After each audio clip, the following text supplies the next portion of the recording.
John Papsidera, welcome inside the Crazy Ant Farm, man. How are you tonight? I'm really good. I'm glad to be here. Thank you for having me. Oh, absolutely, man. We are super pumped because some of the stuff that you have cast, my friend, we're both like huge geeks, and so we're fanboying for sure. Very kind. We may have a little more of my career than I do, but well, with one of them, we may have a little debate going on, so that'll get fun. That'll be fun. But what we like to do first is kind of start off and giving a nice introduction to the fans and to the listeners out there. And so, how did you get started in the industry as a casting director? Was that something, was like that always the goal, or was acting maybe first something on the forefront, or how did it all swing around to get you where you are now? Yeah, it's a long rambling story. You sure you want to? Sure, we love long rambling stories. Okay, fantastic. Well, let's put everybody to sleep in the first 5 minutes. So yes, I wanted to be an actor. I went to undergraduate school at Florida State and got a BFA in acting. Then I went to graduate school at Circle in the Square in New York, and studied there. And I got out and I went to my first. Theater was never a problem. Theater I loved, and and it wasn't about talent. I got out and I went to my first commercial audition that I remember, and it was the takeoff on Top Gun. That's how long ago it was. Oh, okay.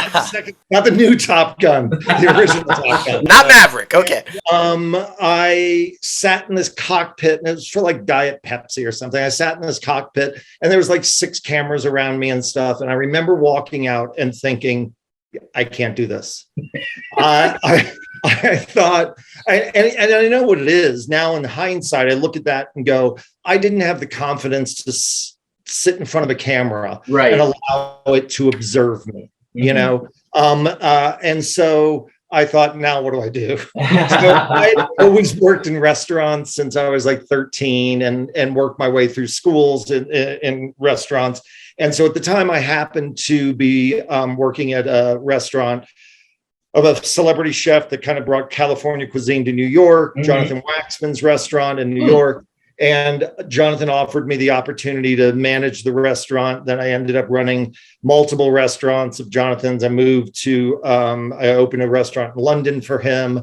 Wow. I then came back and moved to Los Angeles and ran restaurants for other celebrity chefs that I knew, like Susan Feniger, Mary Sue Milliken, and I opened Campanile for Mark Peel, who, God love him, just passed away, and Nancy Silverton. And during that, I thought, what am I doing?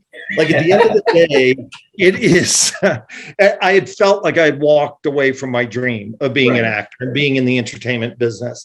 And so I was trying to figure out how to get back to that, because at the end of the day, even though I love restaurants and loved my association with them, and I own a restaurant now, it's clearing coffee cups. I mean, that's the job. When you're a GM, it comes down to that at some point. So anyway, I had my best friend in college was working in casting, and who was also an actor. And he said, you should come and talk to my boss, who was Marcia Kleinman, who, God bless her soul, is gone now, but she was like the queen of MOWs back in the day. And I went and talked to Marcia, and she said, I think it might be something that you really love. And what I ended up figuring out, again, a little bit in hindsight, is that it blended for me interaction with actors, which I loved and was lifeblood, still kind of interpreting characters, and a sense of business that always came somewhat easy to me. So it was a combination of all those things, of creativity and business, that really I thought was, kind of interesting. So Marcia said, you should meet 2 people. One was David Rubin, who is now the Academy president. And David said, you sing great. Marcia said great things about you, but I just hired somebody. Her name's Debbie Zane, and, who now is a huge casting director and amazing in her own right. And she said, you should meet Stanley Sobel, who ran the Mark Taper Forum and was the casting director there. He offered me an internship. 2 weeks later, they offered me a position as an assistant. And so I did that. And that's kind of how my career turned from kind of the celebrity chef world running restaurants into being a casting director. And because of my friends in the business, you make so little money starting out. And because of those casting directors that I worked with that allowed me to leave early on a Friday and go manage a restaurant on Friday night. And then I worked Saturday, Sunday, and Monday nights running restaurants. I was able to do that, 7 days a week for 7 years until I finally got to a place in casting where I was an associate and then stopped being involved in restaurants. Oh, wow. Well, I mean, a few things I can take away from that because, I mean, there's so much to dissect. But, I mean, while chasing your dream, you still have your day hustle going on. You kept your head down and kept moving forward, which I think a lot of people need to learn how to do because it's not going to happen overnight. Rarely does that ever happen. It's like less than 1% that happens. So that is great for the up-and-comers to hear. And also... It's true. Sorry to interrupt, but it's true. You're fine. Like, it's also kind of like I see people now and even, people in my office that, may or may not struggle, want more money and whatever. But that same drive of, I'm going to bartend on weekends, or I'm going to do this doesn't exist. And, I think on some level, if I can say my parents gave me anything or taught me anything, it was a work ethic, much to my, advantage and disadvantage, if you ask my wife sometimes. But, but I am, I mean, I do think that, it does take hard work and persistence, And the other thing, the thing that jumped out of me is, and I want to get a T-shirt of this, Mr. DeMille, I'm not ready for my close-up. Knowing, because you also have to know that, right? You have to know this isn't the path that I'm meant to go on. You've got to be smart enough to be able to walk away from it and figure a different way, right? Because a lot of people will hang too long and say, no, this is my dream. I can do this. I've got to do it. So you've got to be capable of going, okay, maybe this path isn't where I'm going, but I can go somewhere else, right? Yeah, I mean, having a sense of self, and what you are capable of and not capable of. And who knows? I mean, maybe if I had stuck to it and been a little bit more willing to, I'll tell you this, I did get an offer for a non-equity touring after I got out of school, non-equity touring show of to do Shakespeare in rep. And they were doing 3 different shows and blah, blah, blah. And it was like $300 a week. And you traveled around in a van and you shared a room with the other people. And I just thought, you know what? There's no way. I mean, how do you keep your apartment in New York doing that? Number one. Yeah. Number two, I'm not big on just eating rice for dinner. You know what I mean? And lastly, I thought, you know what? I am going to be stuck with the guy playing Falstaff as my, fucking roommate. I'm not doing it. I'm not doing it. So, it is a little bit of my own creature comforts that also led me away. I wasn't willing to starve for my art, in that way. And I think lastly, too, the idea, I taught a class remotely as an adjunct professor at Florida State. Now it's maybe 4 years ago, for acting for the camera. And, and I said to my students, you have to be really aware of what your competition is coming out. And at this point, I was looking at the girls in the class and going, look, you're a young 20-year-old girl or mid 20 years old. You're going up against the Jennifer Lawrences of the world and the Emma Stones of the world. Those are your competition. That is the reality. Not right out of the gate, but that's the generation you're in. Right. Can you compete? I literally looked at myself and I thought, what am I going to play? I'm going to be somebody's best friend. I'm going to be somebody the stuff I did in soap operas was like, I was the bartender. I was the delivery guy. You know what I mean? Like, is that really what I want to do? Right. And so for me, that answer was no, I want to be in the business, but I'll find another path into it and do something else.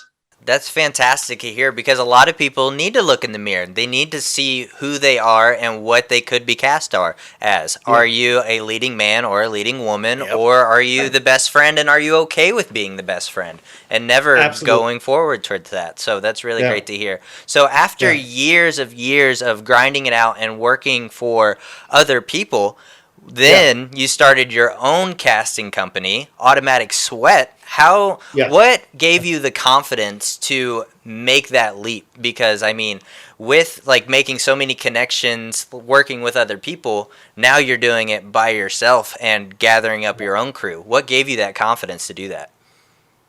It's funny. Friends of mine, and particularly my friend John Brace, who is a casting director and was the one that introduced me initially to the casting director that I went and met with. He's always said to me, you're a hustler, like you can talk to people and you like to schmooze, and none of that is actually true. Yeah. The truth of the matter is that it's fear that drove me. It was fear of like, am I going to pay my bills? Am I going to have a life? Can I live in this place? Can I do that? Like, that's what motivated me to pick up a phone and make calls. I don't like doing that. And I like my work to speak for itself, not like, oh, somebody's friend is interested in a friend. Like, I didn't rely on that kind of network. So when I went out on my own, my partnership ended with the casting director, Mindy Marin, that I was working with. And we just had a different idea of what that was going to be. Our partnership was going to be.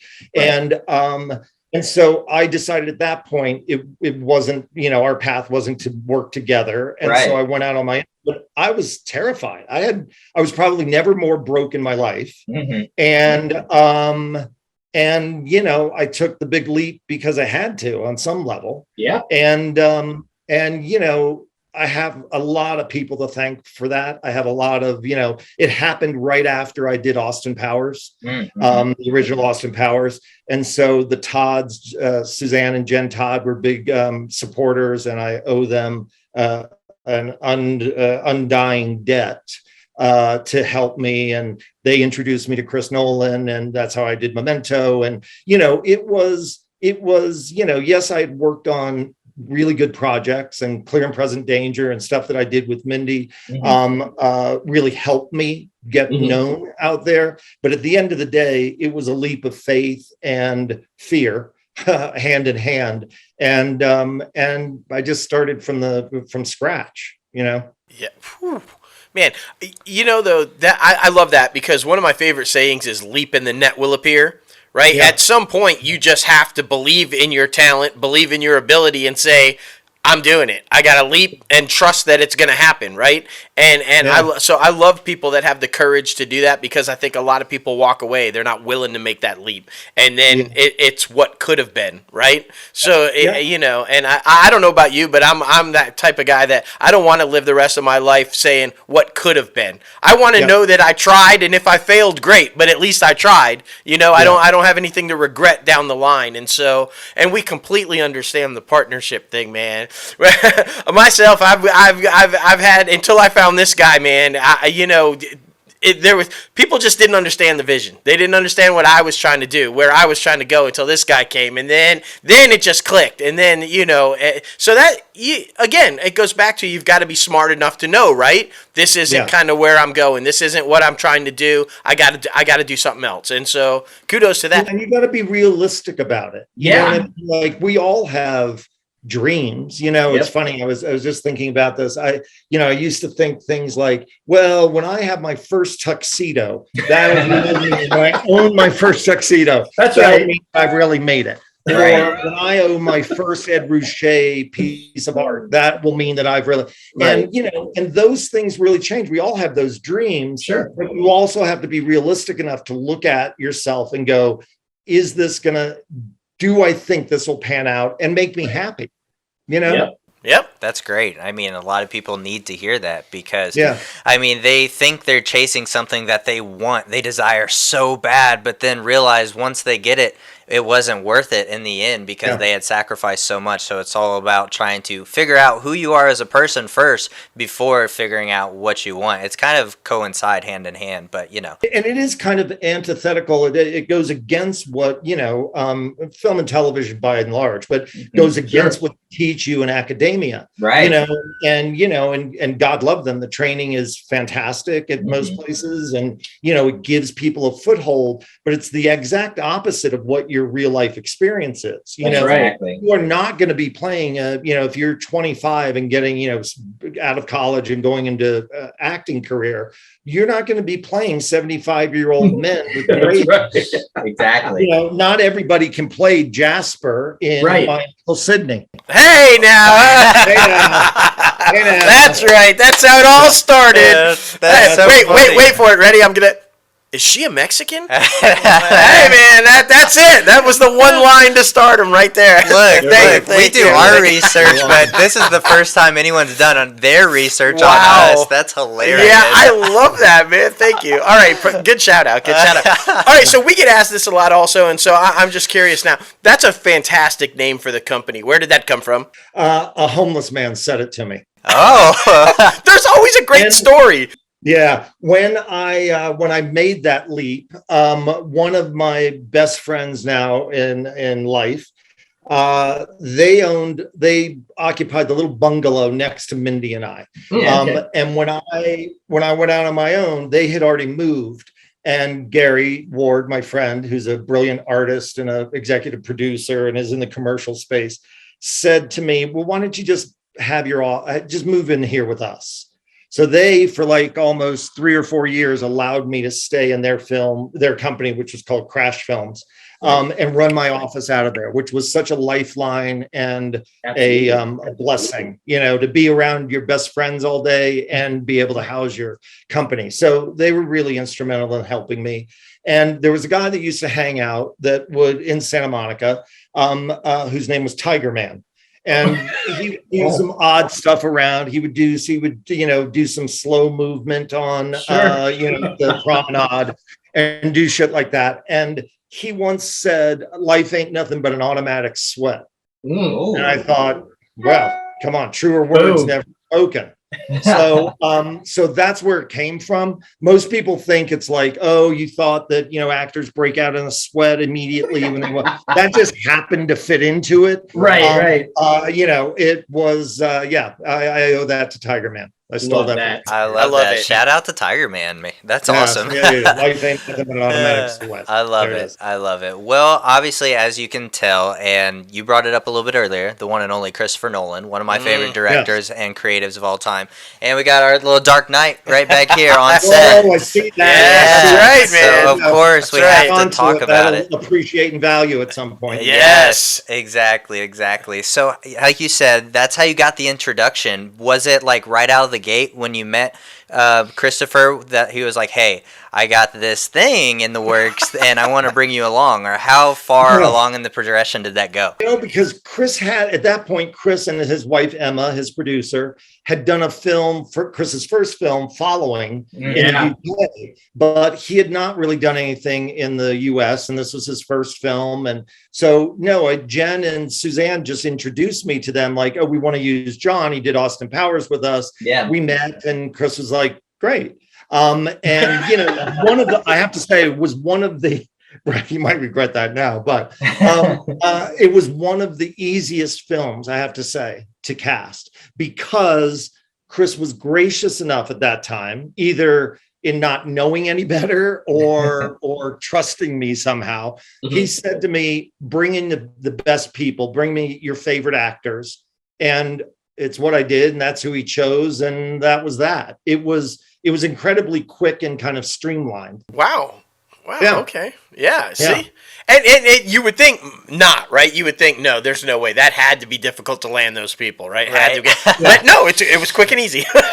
It was quick and easy in so far as people that I really wanted to be in the movie responded to the script. Right.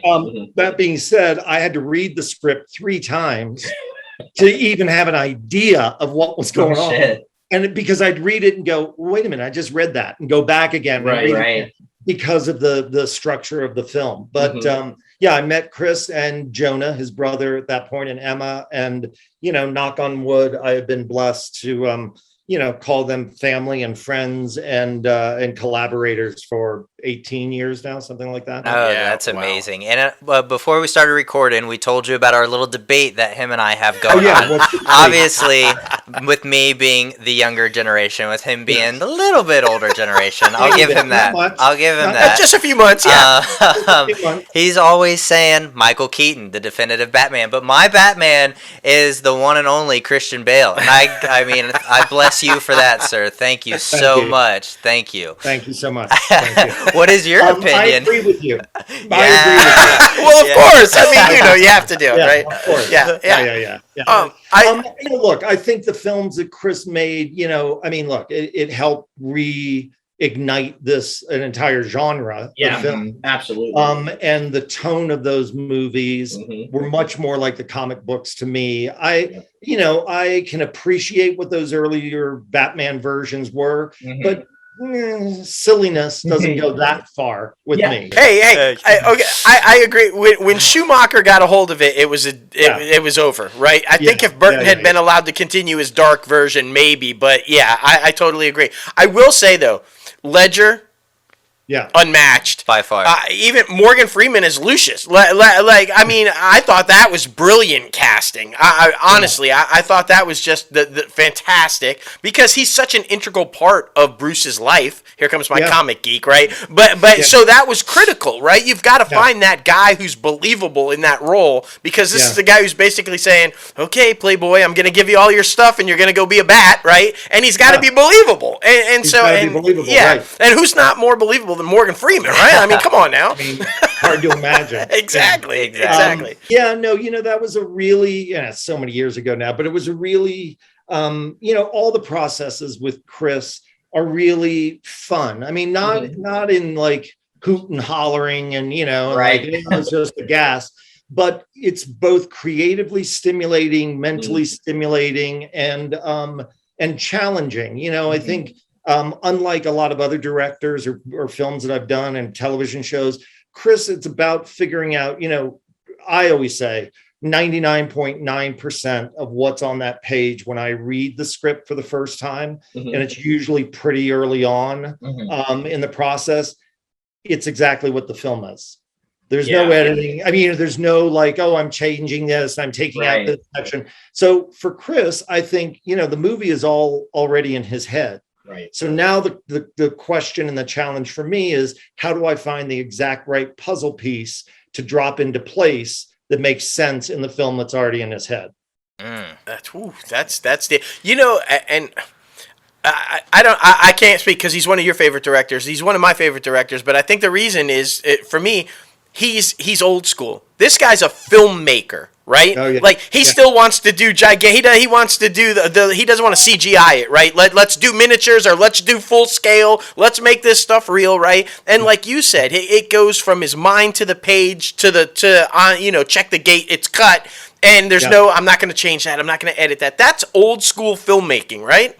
And Chris is one of the only directors that I work with that is always ahead of schedule. Yeah. And it's exactly because of that exact reason. Right. He knows exactly what he needs in his mind. He gets it and he's done and move on. Yep. And he's not searching for the creativity that somebody's going to bring to something. He wants them to, perform what he's already envisioned. Right.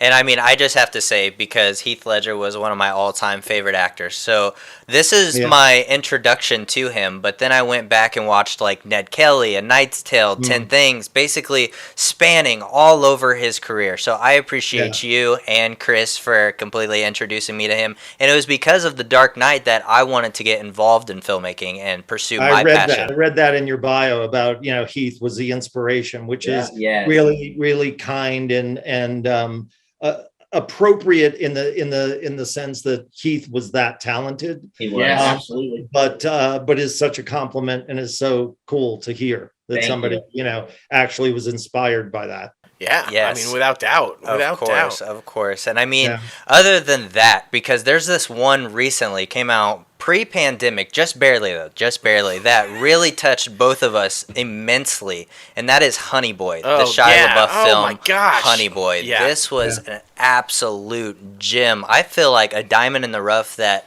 not enough people saw. This one should have won the Oscar for the best screenplay. I believe it was nominated for. But how did the casting go with that? Were you like hand in hand with Shia the whole time, or how did that go? You know, it's funny. It's funny because go in reverse years, I put Shia in Dumb and Dumberer. No longer appears on his resume. Yeah, wow. No longer appears anywhere in his life. And he spent most of that movie in a mascot outfit, which I don't think he ever recovered from and or forgave me for. But all those years in between, I would talk to his manager and say, "Oh, tell Shia I said hi." And when I met Shia for the first time, he came in and sat with me with his mom, and I mean, just a special human being. And his mom was sweet. And we sat and chatted for a long time. And, this is maybe a detriment of mine, but once I know people and or work with them, I think I consider them friends on whatever level that is.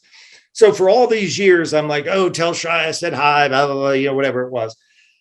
When the process started on Honey Boy, Shia showed up at my office to read with Lucas and, read with people. Right. And he walked in the door and I went, "Shia, hey man, how are you?" And he could have looked through me. He could have looked at my feet. No fucking clue.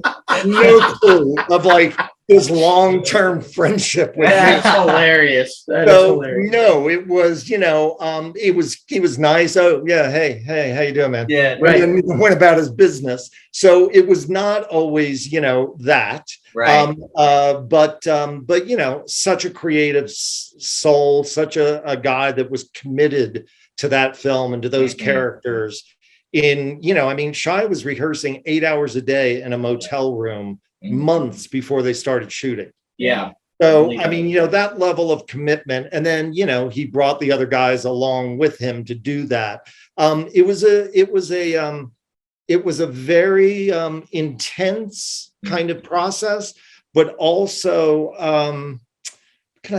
what's the word? Careful. Everybody knew that it was a special project. Yeah. And so they wanted to get it exactly right as best we could. Right. So, it was, and I think she did an amazing job with that film. It is a gem of a movie, I think. Yeah. And I'll tell you, I wasn't familiar with Shia with the whole Even Stevens and Disney days, right? No. The first time I saw him, and because you said this, and it just sparked for me because you said, right away you knew something special. This guy's got something, right? Yeah. Well, I saw him in, remember Project Greenlight back in the day? Oh, yeah. That's the first introduction I had for him when he was in the Battle of Shaker Heights, and I saw that, and I was like, Jesus, this kid is unreal. This kid's got something special, some talent there. If somebody can catch that, that's going to be huge, right? And he just blew me away in that film, and I was like, wow. So it's really interesting because I had that same feeling. I mean, you have that a lot of times, I mean, I was lucky enough to cast Charlize in her first film. And, there are moments when, and I think that's the most rewarding thing for me in my career is that when you realize, plenty of people will ask, "Oh, what's the worst audition?" or "What's this?" or "What's that?" The thing that stays with me is when I feel like I'm in the presence of an artist. I even think about that and I get chills. And so it's those moments when you sit there. And it's funny, you mentioned Honey Boy, Lucas Hedges, I had the same feeling with. His manager had called me, and this was long before this, and right after he had wrapped the movie. I'm going to forget the name of that film. Anyway, this is his first film. I'll look it up because it's going to drive me crazy. Sure.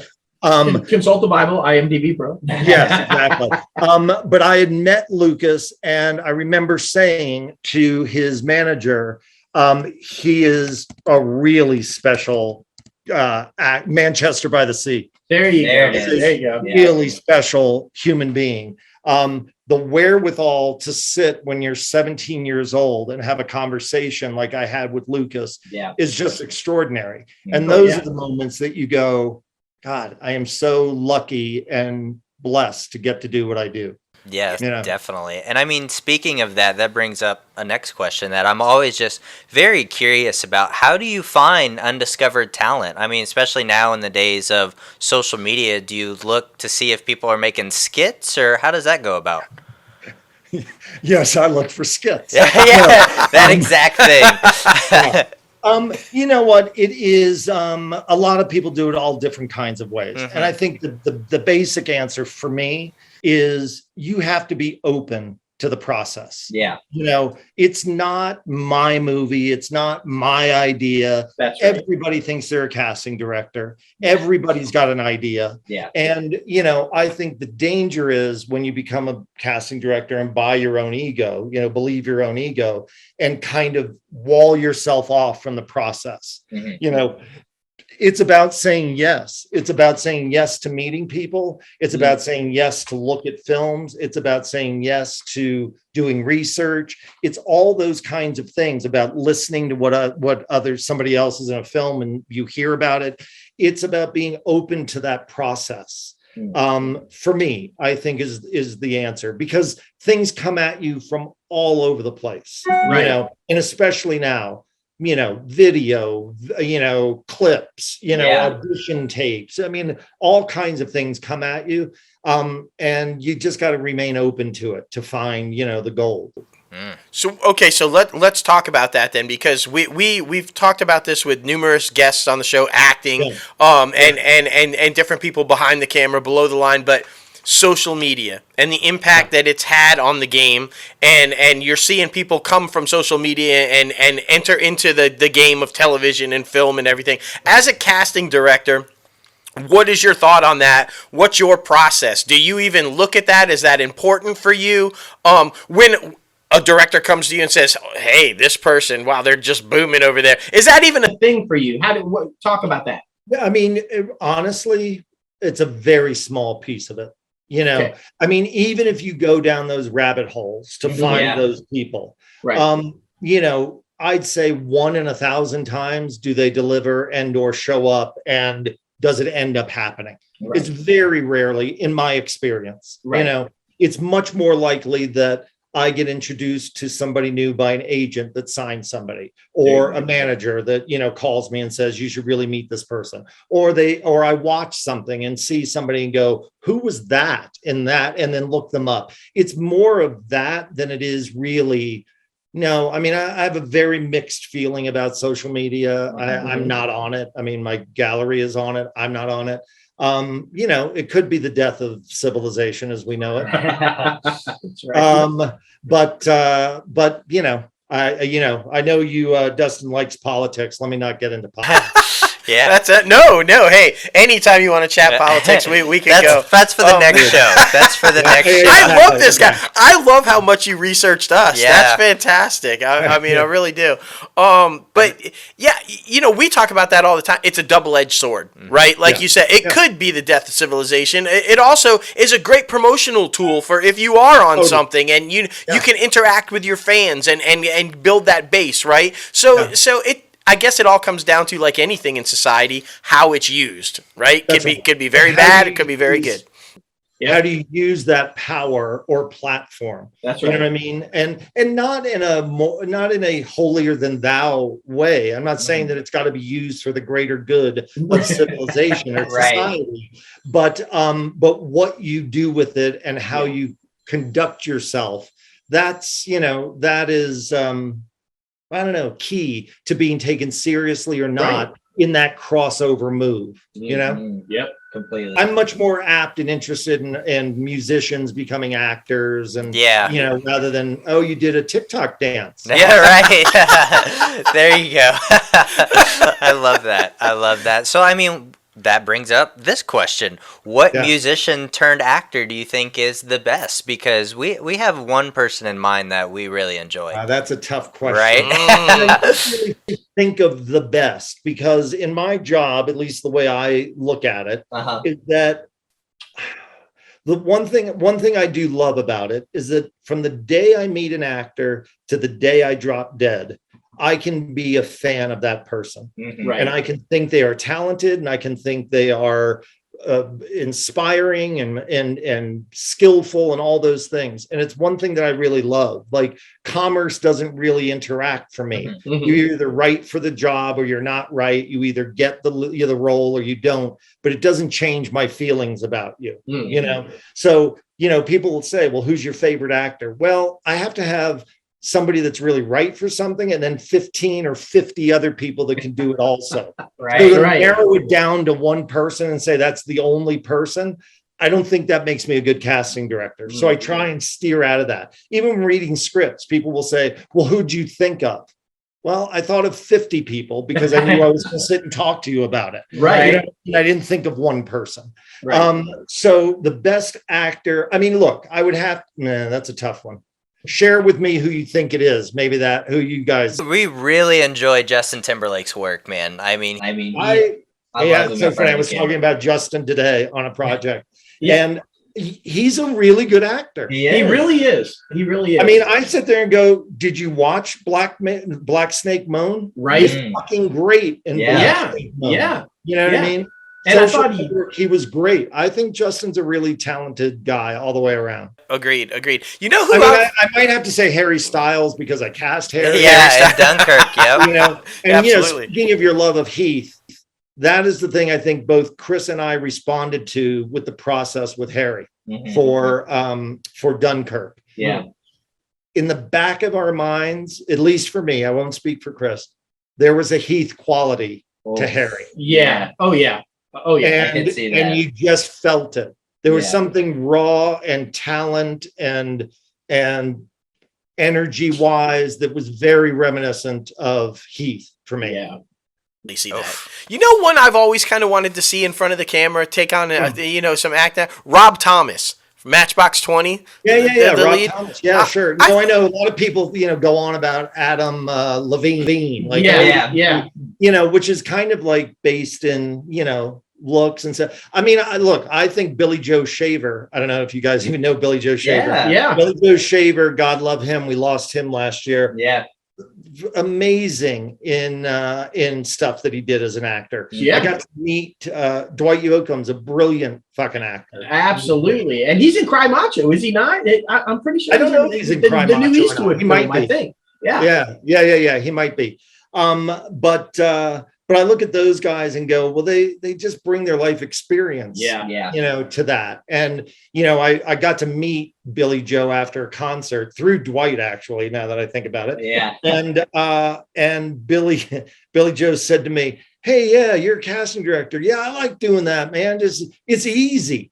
It's easy. It's really easy. Yeah. I was like, I just cracked up. I mean, those kinds of characters are few and far in between. Sure, right. That's so funny. Well, I want to bring it to a recent one, especially one that kind of just like struck lightning in a bottle, basically, in my opinion, and that's The Flight Attendant. This one, I mean, I think I love it. Absolutely love it, especially coming out the gate with HBO Max. Nobody really knew what to expect with HBO Max's original content, but I absolutely love it. I love Kaylee. She's amazing, and I love it because the only thing I knew her from was obviously Big Bang, so to see her completely kind of shift a little bit into this more dramatic, I think was absolutely brilliant. And again, that's more kudos to you, man, because you put the right people in the right places. Well, Kaylee, I consider her a dear friend now. Not the kind of like, oh, I met them and now they're a friend. Right. This is a true friend. Like, she's an amazing, amazing human being. Yeah. And beyond just being a fantastic actress. I'd known her over the years. She was always willing to come in and read for stuff. And and I always respect that in the process. There's a long story that I could tell you about Anne Hathaway and Catwoman, but I won't bore you. But Kayla would come in and read for stuff, and I think people were confused and sold her short because they only knew her from Big Bang Theory. Right. Yet she was always fantastic when she came in and read for me and auditioned for stuff. And so when she had this and developed it, she signed the book and developed the project herself. when I got to meet on it, one of the most fun meetings I had, just because her energy and her kindness in the room was so effusive. And that's what the process has been, so I couldn't be happier for that team collectively, because, I think it's contagious, the passion and enthusiasm that they all have for that material and for walking that line of tone, which is so hard to do. And get right. And I think they did a brilliant job. So I'm thrilled for all of them and its success. We're in the middle of doing the second season of The Flight Attendant now. And the party continues. I think we have an amazing cast going into the second season, and I'm really excited for them to get going. Yeah. I think I remember her initially with John Ritter on, what was it? 10 Rules About Dating My Teenage Daughter. I think that and the dramatic pieces sometimes in those moments between her and John, right? That's where I always kind of was like, I think she's a much better actress than people give her credit for. She's not just this blonde bimbo, right? And I think she is very Marilyn-esque kind of a quality, right? Can pull off the ditzy blonde and go into character whenever she needs to, but she's actually really smart and really driven. Yeah, somebody brought up Goldie Hawn to me. Yeah, Goldie Hawn, to Kaylee, which Kate would probably not be happy to hear, but I agree with that. Kaylee's got an incredible comedic and quick wit, right? And yet she is a really fine actress, dramatic actress as well. Yeah. And once you then add all the great human being stuff that she is, and her love of animals, and putting her money where her mouth is, and all those things, I can't say enough about her. She's an amazing person. Yes, I completely agree. And I mean, we could have you on for like 2 more hours talking about everything you did, because you're absolutely amazing. I mean, we didn't even touch on like the new Ghostbusters or Peacemaker or anything like that. Yeah. But when these things are released, we are definitely going to have you back on the show to talk about them. There's a lot of things. Army of the Dead. There's a lot of things to talk about, fellas. I know. It's so much. It's so much. But we know you're a busy guy, and we're busy people. So we're postponing it for the next time. Yes. Like a cliffhanger is what you're telling me. Exactly. It's a little tease for the next time. But I'm just so joyed and so thrilled that you came on the show, man. I mean, this was an absolutely phenomenal conversation. And what we like to do at the very end of each interview is have our guests leave a little piece of advice for the up-and-comers trying to break into the entertainment industry. And what pitfalls would you say to try to avoid? Yeah, look, I think, it's a tough industry. I mean, it is, my wife just reminded me this the other day. We were talking about big transformations in the industry over time, and she said, well, remember, you used to get like hard copy submissions, not online submissions, resumes, which I was always fearful I considered it to be very worried about actors coming to be an intern in my office because of the sea of thousands upon thousands of mails, pieces of mail that we would get with submissions. Right. I would know that would just be overwhelming and crushing to actors to look at the amount of that volume. And so, look, I think it comes down to for me, if I could give them anything, it would be confidence. It separates people when they're in front of a camera. It separates people when they come in a room. It's like we touched on earlier, knowing yourself is probably much more advantageous than anything else. Knowing your strengths and weaknesses, and giving yourself the confidence to kind of walk in a room and immediately spark something in other people. Yes. Because that's what happens. You know what I mean? When somebody walks in the room, it's probably 10 to 15 seconds. Oh, there's a puppy. There's a dog. Here's Peanut. This is our dog. That's Peanut. Yep. That's Peanut. Hi, Peanut. Yeah, buddy. Peanut. Look over there. Look over there. In those first few seconds, people know whether or not I want to work with them. Mm-hmm. I like this person. They're smart. They're together. They're not a pain in the ass. All those things are, compressed into the first few seconds of meeting people. That's right. So I would say confidence and make smart choices. Don't show up unprepared. don't be uninformed. Knowledge is power. That's right. So, the more you do your homework, the more you're prepared and believe in yourself, the rest is, is up to the gods. The chips land where they may. Absolutely. But that's as much as you can do. And then the rest of it is faith. Man, that's, belief. That's the key word for me, belief, right? It goes to like what you said with confidence. You have to believe when you walk into that room, you belong in that room. Because if you don't believe that, they're never going to believe that. They're never going to believe it. So I love that. That's fantastic advice. And it doesn't mean it's false sense of confidence. It doesn't mean cockiness. It doesn't mean being, if I'm difficult, they'll think I'm a real artist. Right. No, it means about being a human being. And look, one of the toughest things to do is to walk into the room, and I have such empathy for actors, and expose your soul day after day after day after day. That is it's soul crushing work. So and I feel my job is to create a space where they're able to do that. Right. And so, I would just say confidence and choices and information, and allow the rest to be, up to heaven. So good. I mean, I got emotional a few times when we were talking about Heath. I got emotional a little bit. So I just really thank you for, just letting us in a little bit on that process and how all that went down, and the raw talent that the amazing man was. So we really appreciate that. And like Absolutely. I said, we appreciate you for taking your time out a little bit to get a little crazy with us on the podcast. And yes, now you have our contact info. Anytime you want to come back on, please just shoot us an email. Even if you want to talk about industry news, we have an industry news segment. We have a top 5 segment. Cool. Last week it was top 5 beloved franchises and or films that everyone loved, but you did not like. So well, I won't even say that I've never seen a Marvel movie. Oh my goodness. That's all right. You're forgiven for all that because you reintroduced the world to Jasper. So you're good. You're fine. Yeah. Sorry, I got Jasper. That's right. You got Jasper out there. I'd like to see another recap of that the next time we visit. Oh, yeah, totally, man. You should say, I auditioned with Michael Douglas, with American President. I gave that speech at the end. Did you really? That's what I auditioned for. Yeah, that's what I got Jasper from. And I nailed that speech. Oh, man. Thanks so much, man. This has been a blast. It really has. Really nice to meet you guys. Thank you for asking me. I really appreciate it. Of course. And, I hope to talk to you again soon. Yes. Thank you so much. You go enjoy the rest of the day, and we'll be talking to you soon. Yep. Okay, man. All right. Take care. Bye-bye. Bye-bye. Oh, my goodness. Wow. I don't even...